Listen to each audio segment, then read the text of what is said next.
pleasant morning to all of you and to Mrs. Pascua. Good morning, everyone. I am Hannah Rosine de Guzman, together with Jade Pedrita, Stephanie Libante, Grace Omania, Anthony Olguina, Alin Torvilla, and Matt Valdez. and the research we conducted entitled The Live Experiences of Parties Beneficiary Among Grade 11 Students.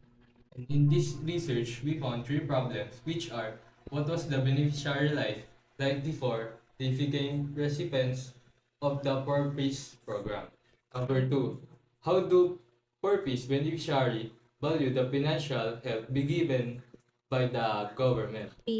Number three, in what ways does membership in the Purpose program contribute to the academic performance of beneficiaries? As we all know, Fortis is a human capital investment in the Philippines. So, on the background of our study, we tackled about how the program has helped its beneficiaries financially, how it affects academic performance of the beneficiaries, and how this study will ensure the effectiveness of the program. The scope and delimitation, as our respondents are grade 11 students at Vicente Madrigal Integrated School who are a part of the Pantawid Pamilyang Pilipino program. and on the integration of rational choice theory to our study, we can better understand how the beneficiaries rate their decisions in order to maximize their benefits and experience regarding the Pantawid Pamilya Filipino program. For the review of related literature, we're going to present first the significance of Pantawi Pamilyang Filipino program, which is proposed by Montilla et al. And Brian O. De La Torre. Both studies found out that the significance of Pantawi Pamilyang Filipino program is that it helps its beneficiaries to afford their daily needs and get through each day.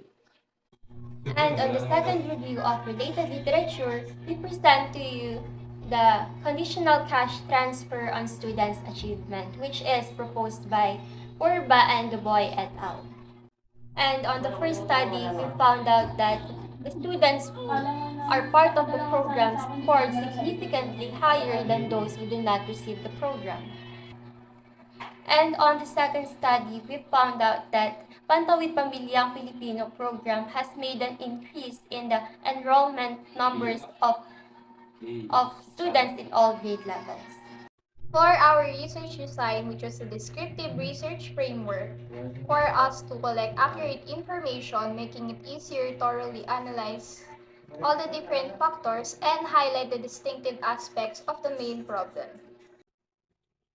The setting of our study is Vicente Madrigal Integrated School, and the subject of our study are grade 11 senior high school students who are A4P's beneficiary. The summary of findings. The life of grade 11 beneficiary before being part of Parties. How the grade 11 beneficiary value the financial help. How the Pantawid Pamilya Pilipino program take part in academic performance in grade 11 students. In conclusion, cash grants are used in their daily needs and in their education.